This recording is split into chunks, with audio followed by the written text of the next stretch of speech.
Obviously, reaction to last night's BBC documentary in which it was suggested that you knew that Craig White was using the Ticketus deal to fund his takeover of the club. Is that the case? No, it's not the case. It's completely untrue. I've not seen the programme myself, but I was involved in helping Craig White through his acquisition vehicle, Liberty Capital, make a bid for Rangers at the time. And Ticketus was already a source of funding that was used by the club at that point in time, and was suggested actually by everyone involved that Ticketus may be a short-term solution to any bridge of working capital that was required. So there was never any sense of Ticketus being in the background or not being in the background. It was recognised that they could be there if needed, but there was no suggestion whatsoever that Ticketus would be used exclusively for acquisition funding. In fact, the opposite is true, where there were a number of well-documented confirmations that of Craig White's wealth and standing is sufficient to transact this deal at that particular level, so without the need for Ticketus. What was that evidence that Craig White had the funds? Because nobody else seems to have been able to find that evidence so far.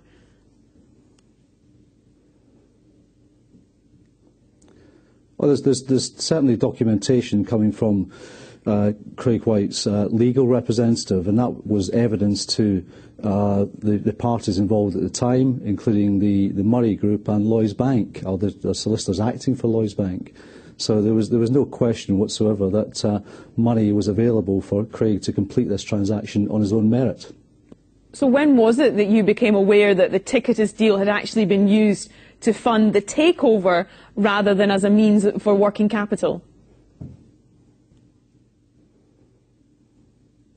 That would have happened during later part of July, where it was obvious that the Ticketus were requiring a repayment of the initial funding that they had provided. Now, there was nothing too unusual about that in the sense that we expected Ticketus, because they were a recognised source of funding to the club, to have a repayment requirement. But the scale of that repayment requirement became obvious in July. But what we've seen in this documentary, and I appreciate you haven't seen it yourself, is emails which appear to suggest that you were in a path of emails prior to that, which indicated that a deal was being made with Ticketus at the time of the takeover. Yes, that's true, but that was in the anticipation of working capital being provided to the club. And if you actually look at those emails, there's no suggestion whatsoever in those emails of the quantum that was being acquired from Ticketus. It would be quite usual for Ticketus to be used as a short-term funder, but not for an acquisition funder. Now, who was it that introduced Craig White to the possibility of Ticketus helping him with working capital for the club?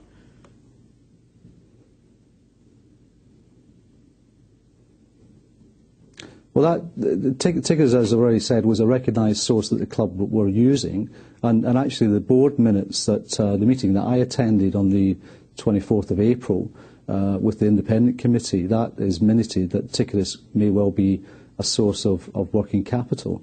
But clearly the deal had been done long before that, and it's now obvious with the benefit of hindsight that everything was in place long before that meeting took place. But we were not party to those transactions. Now, obviously, Duff and Phelps and yourself obviously come out and said that you plan to proceed with legal action against the BBC for these claims that it has made. You know, you'll be very aware that it's potentially a serious breach that they're accusing you of.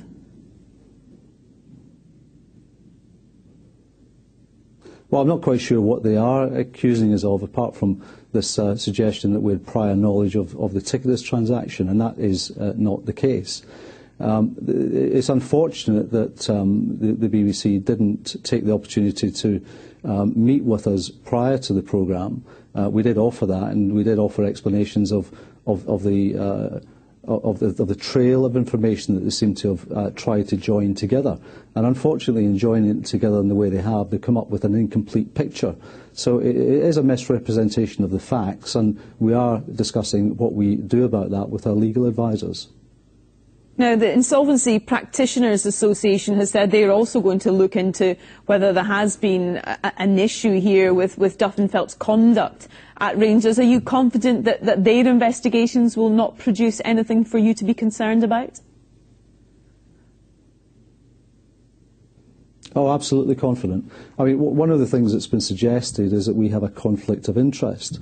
And it's quite an interesting point, because the conflict would suggest that we have been weak or soft on one particular party. And if you look at the actions that the administrators have taken since the appointment of administration, you can evidence quite clearly that we have not been soft on any particular party. In fact, the opposite of true is true, that we have taken strenuous steps to recover funds for the benefit of creditors from all potential sources. So the administrator has to act in the best interest of all creditors, and that's exactly what David Whitehouse and Paul Clark are doing. And during that process, since February 14th, you've spoken out quite strongly against Craig White and his running of the club since he took over. You were obviously part of that takeover deal and actually advising Craig White at the time. When was it that you realised that it was going very, very wrong?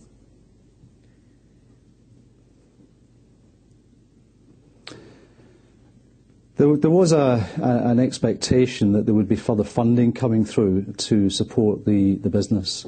The business in its current structure, certainly at that time, was loss-making, significantly loss-making, and it had to have additional equity or working capital to avoid the company becoming insolvent.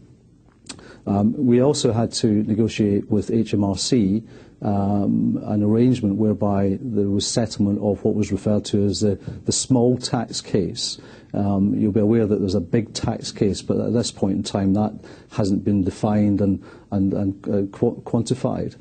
However, in running the club, we were helping Craig White with some cash management and also trying to put in place a time-to-pay arrangement with HMRC.